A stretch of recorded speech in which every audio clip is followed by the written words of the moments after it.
Hello there, a very good morning. You're watching the Breakfast Rundown on TV1. I'm Therunee Karunaratne. We are coming to you live from our Newsfirst studios here in Colombo. As always, we're ready with the details on this morning's top stories from here at home and around the world. You can stay tuned with us right throughout for the news in detail. With that, let's move on to the top local news item this morning. A special traffic plan will be implemented in the Kandy city starting today in view of the special exposition of the sacred tooth relic in Kandy, which begins tomorrow. In a statement, the police media division announced that vehicular entry into Kandy city will be limited from today until the 28th of April. Now, to accommodate the influx of devotees, the police have designated 6 parking areas for vehicles arriving for the religious observance. These locations include the Gatambe grounds, Ganoro Road, Katugastota 4th Mile Post, Polgola Mahinda Rajapaksa Auditorium premises, Dharma Shokamavata near the Rakade Junction and the PT Rajan grounds. Additionally, parking facilities have been made available at the Bandaranaike College grounds in Pallekele as well as Gurudenia. Police have also introduced several alternative routes for vehicles passing through the Kandy city limits, aiming to ease congestion during the period of this special exposition of the sacred tooth relic. Meanwhile, the door-to-door distribution of official polling cards for the upcoming local government elections commences today. Deputy Postmaster General Premachandra Herat stated that this process will continue until the 29th of April. He mentioned that the necessary instructions have been given to postal delivery personnel for this purpose. Meanwhile, the Deputy Postmaster General also said that the distribution of secured packets containing postal ballot papers for the local government elections, which were handed over to the Postal Service, is currently underway. Moving on to more local news, the National Transport Commission reports that 143 complaints have been received regarding the bus services that were implemented in view of the Sinhala and Tamil New Year season. The National Transport Commission stated that these complaints include overcharging, discourteous behavior towards passengers, as well as reckless driving. The Commission also announced that investigations into all these complaints will commence after the 21st of April. Now, complaints can be lodged via the hotline 1955. Meanwhile, special bus and train services will operate until the 21st of April to facilitate the return of people who went to their hometowns for the new year. On to your weather forecast for today. The Met Department says that showers or thunder showers will occur at several places in the western, Sabaragamua, central, southern and Uba provinces and in the Ampara, Batiklo as well as Polonnaruwa districts during the afternoon or night. Fairly heavy falls of above 50 millimeters are likely at some places in these areas as well. A few showers may occur in the coastal areas of the western province and in the Gaul, Mathura and Putlam districts during the morning. Mainly fair weather conditions will be expected in other areas over the island. Now, the general public is requested as always to take adequate precautions to minimize damages caused by temporary localized strong winds and lightning during thunder showers. Misty conditions can be expected at some places in the central, Sabaragamua, north central and Uba provinces during the morning hours as well.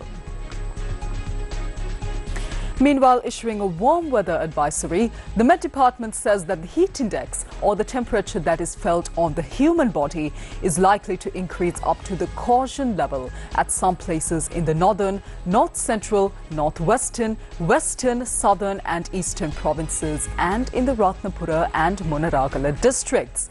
Now, the advisory includes several key safety recommendations for different settings. At job sites, workers are advised to stay well hydrated and to take regular breaks in shaded areas. When indoors, it is important to check on the elderly as well as sick. These groups are especially vulnerable during the periods of extreme heat. Now, the advisory also includes a strong reminder to never leave children unattended inside vehicles. And for those spending time outdoors, the public is urged to limit any strenuous activities, especially during the hottest parts of the day. People are also encouraged to stay in the shade whenever possible and drink plenty of water in order to stay hydrated. And in terms of clothing, the department recommends wearing lightweight garments in white or other light colors as well. With that, we move on to news overseas for this morning. Let's start off with news coming in from the United States of America. Now, California Governor Gavin Newsom has filed a lawsuit challenging President Donald Trump's spate of tariffs that have upended global trade. The suit, which marks the first time a state has ever sued over the levies, challenges an emergency power that Trump cited, giving him authority to enact them.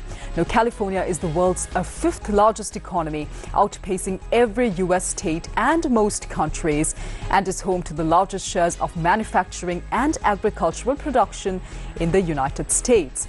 The White House, which has argued the tariffs are tackling imbalances in international trade, dismissed this lawsuit and said it would continue addressing the national emergency that is decimating America's industries. Now, Newsom and the state's Attorney General Rob Bonta announced the lawsuit at a news conference at an almond farm, one of the biggest crops California produces.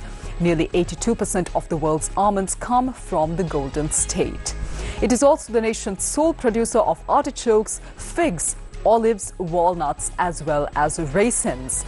Newsom argued California had been disproportionately affected by the tariffs, and that's why the state, which has already filed 15 lawsuits against Trump since January, would lead the charge against the levies, which currently are 10% on most countries and 145% on China.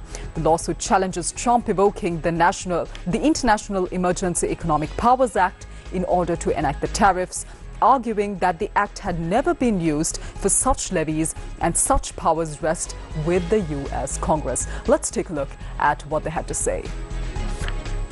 We're here because President Trump's rogue and erratic tariffs are wreaking havoc on our nation's financial systems and causing uniquely immense harm to California's economy, the fifth largest economy in the world and a major driver of our national economy. Together with Governor Newsom, I'm filing our 14th lawsuit against the president. In less than 14 weeks, this one challenging the tariffs he unlawfully imposed under the International Emergency Economic Powers Act. We're asking the court to rein in the president, restore to our economy, and uphold the Constitution. The president is yet again acting as if he's above the law. He isn't. He is yet again violating the U.S. Constitution, overriding Congress's authority, and breaching the separation of powers. It's simple. Trump does not have the authority to impose these tariffs. He must be stopped. We talk often about California being the fifth largest economy in the world. That is correct. We're also the largest manufacturing state in the United States of America, $412 billion output. And I want to put that in perspective.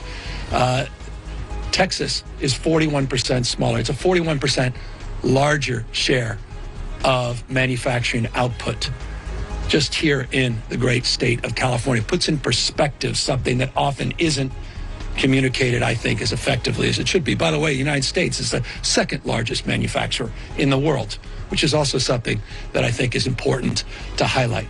So the manufacturing footprint in this state is disproportionately impacted by the tariffs, disproportionate to any other state in the nation. Of course, we talk about the fifth largest economy in the world. Let's put that in perspective. We're 14% of the U.S. GDP.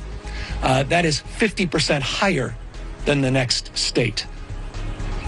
No other state will be more impacted by the impacts of this, as Christine said, uncertainty that is best described as toxic uncertainty because of these tariffs. Moving on to more news overseas, once again concerning the tariffs that were imposed by President Trump. Now, US President Trump said there was big progress when he made the surprise move on Wednesday to negotiate directly with the Japanese trade delegation in Washington about the barrage of tariffs he has imposed on global imports. Japan is one of the first countries to formally kick off negotiations, an early test of Washington's willingness to cede ground on the duties that have roiled financial markets and stoked fear of a recession. Opposite Trump for Wednesday's talks was Ryosei Akazawa, an ally of Japanese Prime Minister Shigeru Ishiba, who only took up his first cabinet post late last year in the relatively junior position of Economic Revitalization Minister. Tokyo had not expected Trump to participate in what it viewed as a preliminary fact-finding mission, according to sources familiar with Tokyo's planning, and had been hoping to limit the scope of discussions to trade and investment matters only. Speaking to reporters after the talks, Akazawa gave little away about the details of the discussions, but said the parties had agreed to hold a second meeting later this month, and that Trump had said getting a deal with Japan was a top priority. He added that the issue of exchange rates, which Trump has previously accused Japan of manipulating to get a trade advantage, was not a part of the discussion. Now, the dollar briefly strengthened as much as 0.54% against the yen after Akazawa's remarks on Forex. U.S. Treasury Secretary Scott Bessent and Commerce Secretary Howard Lutnick also participated along with other U.S. officials. With that, we move on to sports news for this morning. Sri Lanka's Dhananjana Seumini Fernando won the silver medal in the girls under-18 100 meters event at the ongoing Asian Youth Athletics Championships. Now, the sixth edition of the Asian Youth Athletic Championship continued yesterday in Saudi Arabia for its second day. The gold medal in the girls under-18 100 meters final was won by China's Sang Qiang, who completed the race in 11.8 seconds.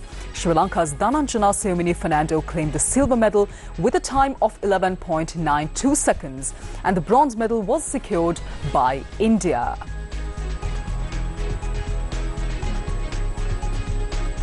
Meanwhile, Sri Lanka's Chatushka Imesh Silva competed in the boys under-18 100 meters final. The gold medal in the event was claimed by Japan, while the silver medal went to China. The bronze medal, meanwhile, was secured by Hong Kong. Chatushka Imesh Silva finished in 8th place.